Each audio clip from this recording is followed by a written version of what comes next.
It started as an ordinary afternoon, the kind that pretends nothing important is about to happen, when Pogo noticed something that should not have been there. Something thin and quiet and strangely confident lying on the floor. And in that instant the air in the room changed, because Pogo knew, in a place deeper than thought and older than memory, that this was not just a string, this was a disturbance. Pogo did not rush toward it, because rushing reveals weakness, and Pogo was nothing if not careful, so instead there was stillness, a stillness so complete it felt intentional, eyes narrowing just enough to signal awareness, ears rotating slowly to catch sounds that did not exist, tail frozen mid-flick as if waiting for permission to move. The string remained motionless, and that alone was unsettling, because harmless things do not wait like that. They do not sit in silence pretending to be nothing, and the longer it stayed still, the more suspicious it became. Time stretched thin, bending in strange ways, seconds slipping past unnoticed as Pogo watched without blinking, calculating distance, weight, intent, wondering whether this was a trap or an invitation. One paw lifted slightly, hovered, then settled back down because acting too soon would give the string information, and information is power. Pogo took a slow step closer, then another, body low, muscles coiled beneath soft fur, ready to retreat or attack depending on what the string revealed next. But the string offered nothing, no movement, no explanation, no apology for existing. This was its first mistake. Without warning, Pogo struck, fast and sudden, a blur of motion that landed with confidence but absolutely no accuracy, missing the string entirely and freezing immediately afterward as if to say that this outcome was expected and completely intentional. The room seemed to hold its breath as Pogo stayed perfectly still, eyes locked on the string, waiting for retaliation, for proof that this thing was alive, dangerous, worthy of concern. Nothing happened. The string lay exactly where it had been, unchanged, unbothered, and somehow that felt worse. Pogo sat down slowly, pretending calm, pretending this was under control. But the tension had already been set because now Pogo knew something important. The string could move even if it chose not to, and the string knew it had been seen. Pogo leaned in closer, nose twitching, whiskers angled forward, curiosity pressing hard against caution, when suddenly the string shifted, just slightly, so small it could have been air, so subtle it could have been imagination, but Pogo saw it, and that was all it took.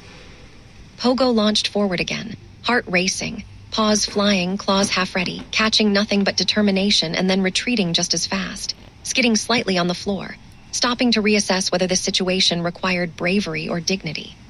The string returned to stillness, unreadable, and Pogo began to circle it now, slow and deliberate, every step measured, mapping escape routes, planning angles, considering worst-case scenarios, because if this was a game, it was one the string had started. Another strike followed, sharper this time, a warning slap meant to provoke a response, and when the string failed to react, Pogo escalated, biting down only to recoil instantly, betrayed by the taste of disappointment and confusion, because enemies should not taste like nothing. Pogo rolled onto the floor in a sudden burst of motion, grabbing and kicking and wrestling the string as if it had already proven guilty, then stopped abruptly, staring into empty space as if something unseen had shifted nearby. Silence returned, heavy and uncomfortable, broken only by a single tail flick, then another, patience thinning with every second. Pogo pretended to walk away, slow and casual as if interest had been lost, but every nerve remained tuned to the string's position, and when Pogo turned back, the string was still there, exactly where it had been, unchanged, unapologetic, waiting. And in that moment, Pogo understood something important, something unsettling, something that made the ears tilt forward again and the body tense once more. This was not over, it had barely begun. Pogo did not approach the string again right away, because rushing into certainty is how mistakes are made, and Pogo had learned enough already to know that this situation required patience. So instead there was distance, careful distance, the kind that allows observation without commitment, as Pogo sat down several steps away and watched the string from a new angle, head slightly tilted, eyes unblinking, studying it the way one studies something that might move when you least expect it. The string lay there innocently, too innocently, stretched out without tension, without urgency, pretending to be nothing more than what it appeared to be, and that pretense made Pogo uneasy, because real nothingness does not try so hard to look harmless. Minutes passed in silence, the kind of silence that grows heavier the longer it lasts, and Pogo began to wonder whether the string was waiting for something, or someone, or the exact moment when vigilance faded. Slowly, Pogo lowered onto the floor, body relaxed just enough to suggest boredom, but not enough to be real, paws tucked beneath the chest, tail wrapped loosely but not still, because stillness could always be broken.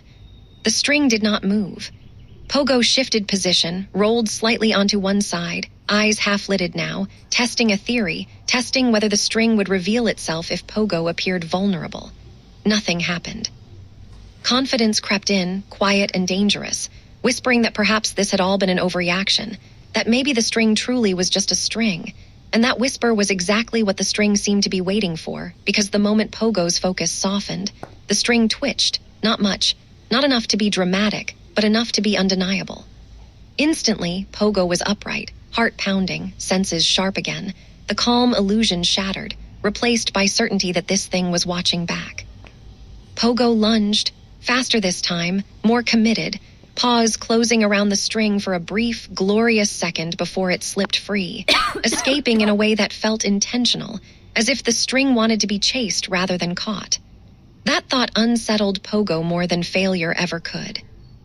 The battle shifted then, no longer a simple test of reflexes, but something more complicated, something psychological, as Pogo began alternating between sudden bursts of aggression and long periods of stillness, trying to confuse the string into revealing its pattern.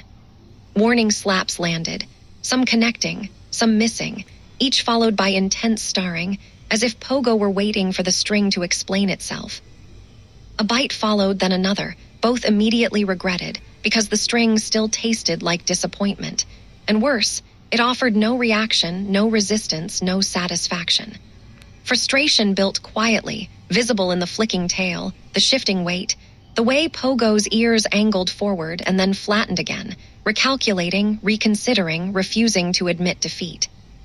Pogo rolled onto the back suddenly, kicking the string with back paws in rapid bursts, then froze mid-motion, sensing something off, something unfinished. The string lay tangled but unmoved, as if allowing this, as if patience were part of its strategy.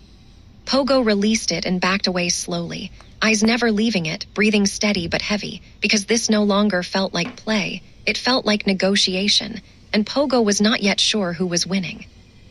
In the end, what Pogo understood, even if no one else did, was that the string was never really the enemy at all. It was simply the excuse. It was the reason to stalk, to wait, to pounce, to think, to feel important in a quiet room where nothing much ever happens, and for Pogo, that was enough. The string did not need to move again, because the battle had already served its purpose, reminding Pogo that curiosity is a kind of courage, that patience is a skill,